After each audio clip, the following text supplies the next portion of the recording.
So the Queen is back. Hera Björk had that special something in Oslo with her anthem Je Ne Sais Quoi. Now, after storming to victory in Iceland's Söngvakeppnin, Hera returns to Eurovision this year with Scared of Heights, a euphoric pop delight packed with incredible vocals, and you are bringing that to Malmo. And I'm really delighted that you're here to talk to me today about it. So thank you so much for being here. It's a real pleasure. Thank you, and likewise, it's a pleasure. And hi, everyone. Hello, hello. So, how are you feeling? I'm feeling excited. I'm feeling hopeful. I'm feeling happy. Yeah. I mean, it must be quite surreal to think you've had this amazing opportunity, and I know you were at Eurovision with Euroband as well, and then Yeah, Je ne sais yeah. quoi. And then to think 14 years later, it's going to happen again. Quite Yes, surreal. it really is surreal, and it came as a big surprise to me as well, because I was just minding my own business here in the fall, and I'm studying law at the university. I work as a real estate agent in Iceland. I do my gigs and like travel and get to perform and sing, and then this like comes jumping into my arms, the song, and I knew in 30 seconds that I was going to be like taking a U-turn Yeah, on you my don't plans. know. So So looking back to 2010 in Oslo, does that make the process easier coming back? You kind of know what to expect, or do you think there's going to be quite a lot of changes in the 14 years? I mean, of course, there's been changes, but then again, uh, some things never change, and Eurovision hasn't changed in all these decades that it's been. It's always about the same thing. Like we meet, we greet, we uh, we um, we share our culture and with each other. So it's like a fantastic gathering of like-minded people that are open-minded, open-hearted, and just are curious about, our neighbors, neighboring countries, and further on. So that hasn't changed. So that I know what I'm stepping into. But of course, the social media has changed it a little bit. I mean, back in 2010, we wouldn't be having this Yeah. conversation before. So that's amazing. We get to meet a little bit before. We have all the pre-events also. They were starting a little bit back then, but now they're massive all over. So that's amazing. And of course, I mean, I gain from my experience, and that's fantastic. That's what life is about. We grow and we gain, and that's so. Yeah, I'm feeling pretty hopeful. I'm relaxed, and I know in a way what's ahead of me without knowing, so to speak. You But have I'm not. the best of both I'm worlds. not scared. Not I'm scared, good. That's what we like. not scared. So when you heard Scared of Heights for the first time, what was Yeah. the initial reaction? Of what were you feeling? I was just feeling great. I started like, ooh, Yeah. oh, giving all these, good sounds, like oohing and awing. And then I was just like, oh, dang it. I'm going back to Eurovision. This song is just so too good to say no to. So I knew instantly. Yeah, it's one of Yeah. these songs, isn't it? The first time you hear it, you're like, wow, this is an earworm. It's euphoric, it's energetic. Yeah. Yeah.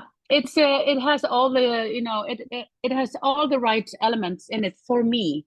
And so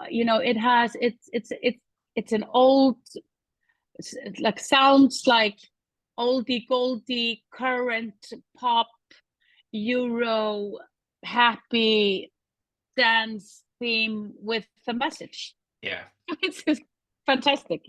I think it's So it really, has all the cliches I love. yeah.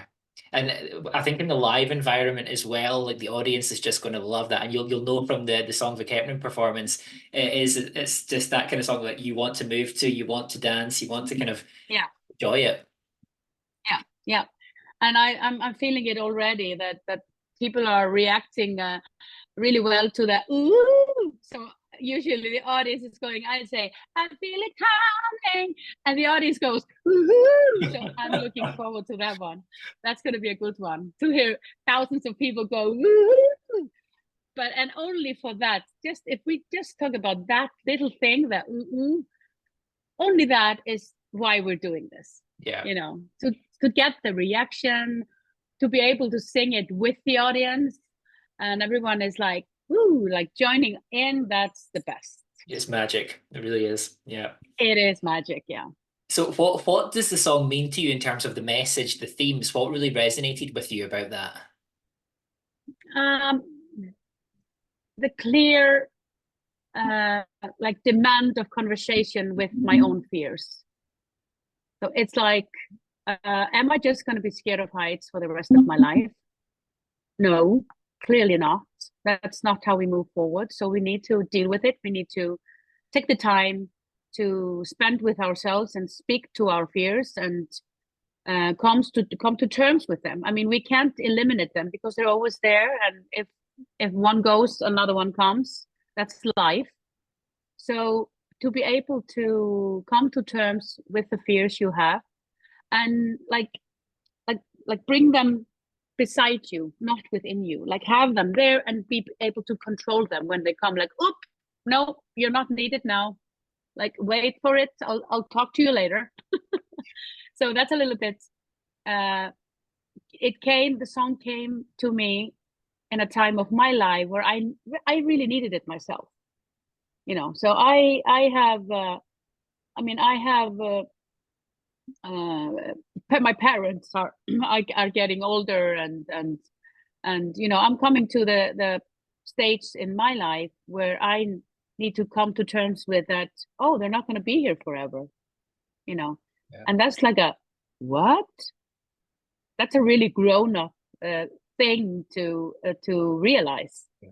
And it made me like grow up some more. So this is something that is good, and it, you know, at it how to say, at each part of our life, when we turn 20, when we turn 30, 40, 50, we tend to, you know, do some special things around these, like when we go over to a new decade.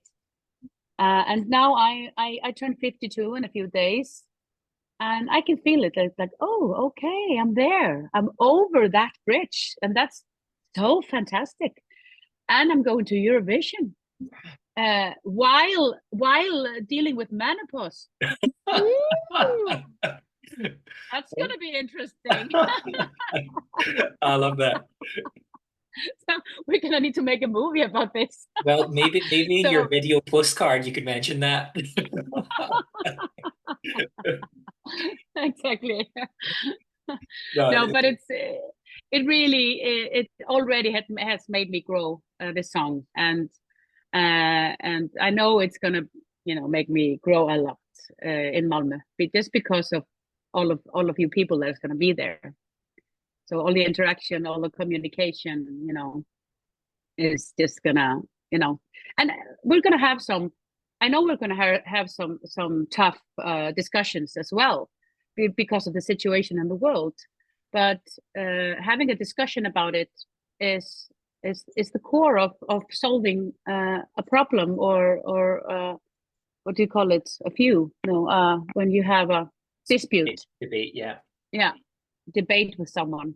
So I know that these conversations are going to be, you know, coming around. So, and I look forward to that, because I really think that Eurovision is the best platform, the best gathering I know of, to be able to, you know, come to terms with that we are all different, despite we are all the same, and we need to really say it out loud, that we need to respect each other more, and each other's views on life, or opinions on politics, or whatever it is, because without that, humanity is losing.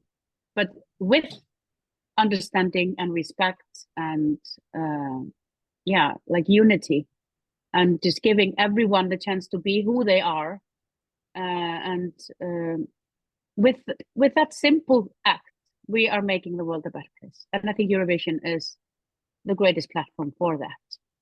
Yeah, So I that's think my hope.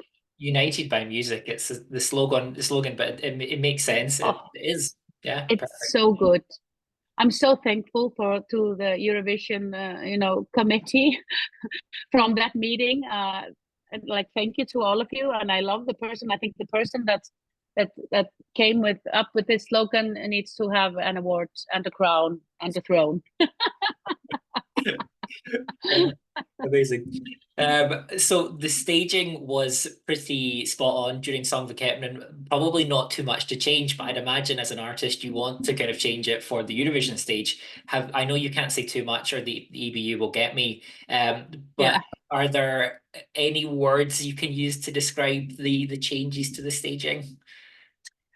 Well, I can say that we are like a kid in a candy store at the moment, because there are so many possibilities. The stage is just absolutely gorgeous, and all the gimmicks, all the LED screens, all the lights, all the everything is just mind blowing. And Sweden is like, with respect of everyone else, Sweden is the best in producing these events.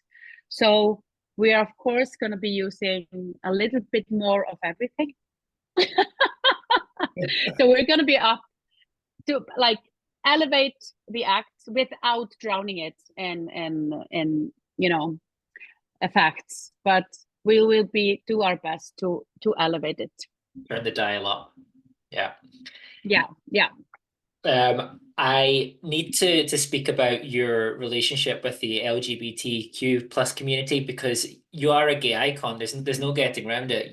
We love you, and I think that there's a from looking at your Pride anthem, "Feel the Love Tonight," and a lot of your Mm. really resonates with the gay community. Can you tell me a little bit about your relationship with the LGBTQ plus community? Well, it's just the best one. It's a beautiful win-win relationship, respectful in every way kind of thing. I just, as a young person, as a young artist, I of course what was drawn towards the glam and the courage and everything. And we're talking like we're back in 1990-ish, 1988 something. um and I just uh, I just felt good and safe myself. I was struggling at that point myself with some demons and fears from my teenage years. So in terms of like so many of us experience in terms of sexual violence and something like that. I wasn't.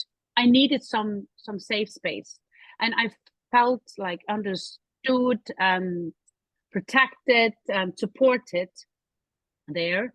So it felt immediately like family, and has continued to feel like that ever since. So I it's a mutual how do you say, it's a mutual thing we have got going on. And I'm so honored and been so blessed with all the relationship that I have with all the amazing people um all around the world. And it's just pure love and respect, and I absolutely adore it. Lovely. So yeah, it's an amazing thing. So, you are, for want of a better word, a pop diva. And not in terms of your behavior, I'd imagine, but in terms of your personality and your vivaciousness and energy. Who are Oh. your favorite pop divas? Ooh, I love I mean like from my youth, I would say Tina Turner and Freddie Mercury, George Michael, my jazz diva Sarah Vaughan. I love, of course, Dame Shirley Bassey, and now I love Lady Gaga. I love Dua Lipa. Oh, I love the writer of my song, Austis. She's an amazing pop diva in the making, and she's making it fast. So she's gonna be even greater by the day.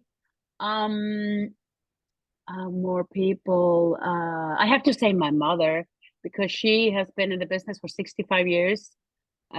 She wasn't the coolest, in my opinion, when I was young, because she was my mother. but now I adore her today. She's still doing it. She turns 80 in a few weeks, done.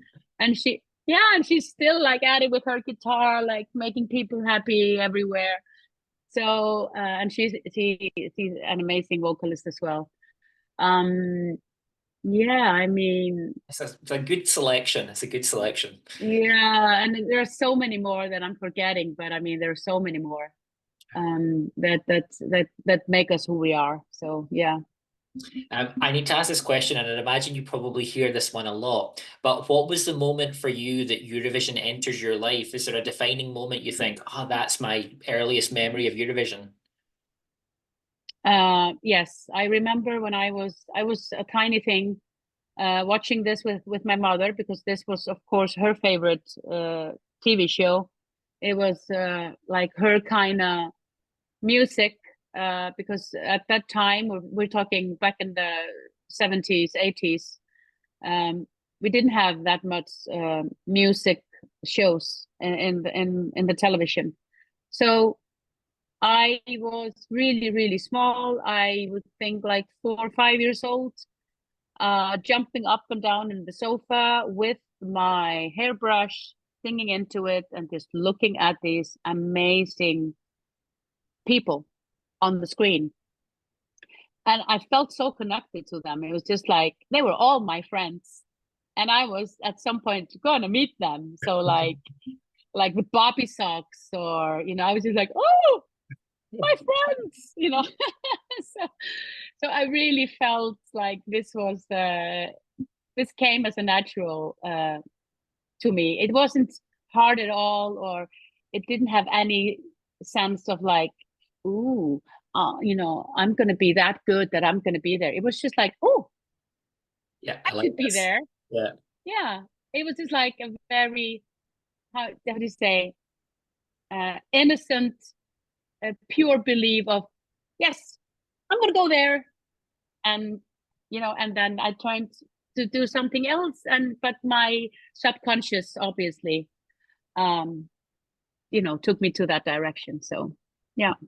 And nice to think that there are probably children who will be watching this year and last year having the same experience, and who knows Exactly. what will happen with them. Exactly. Yeah. Yeah. And this is something we really need to think on. We are role models for generations to come.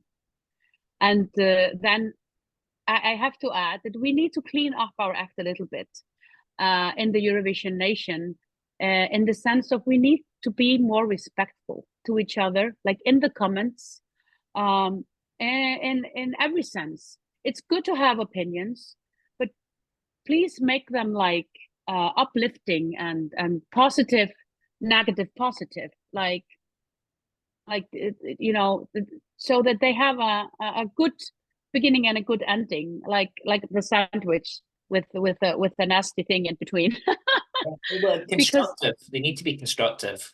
Yeah. constructive is the word. Thank you. Because for these beautiful, pure little souls that are watching us with like stars in their eyes, because they're so mesmerized, we need to realize that we have a responsibility towards them, and so we need to be like, yeah, like, what's the word you said?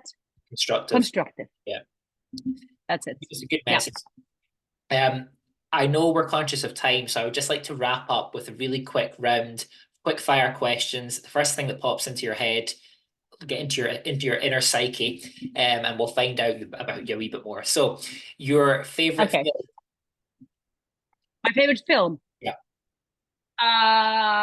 Dirty Dancing. Nice. You gonna do the lift on the stage? Yeah.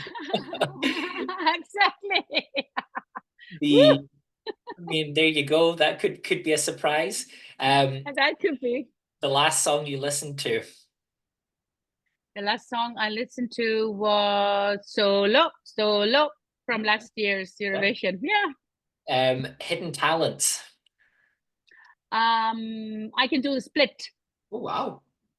Oh yeah. And the splits. There you go. This is a show. Where is your top travel destination? My top travel destination at the moment is Vietnam and Italy. Cool. Your all-time favorite singer? Sarawan, the jazz Jazz diva. sensation. Banger or a ballad? Banger. Got to be. Got to be. Yeah. Your favorite animal? Dogs. Nice.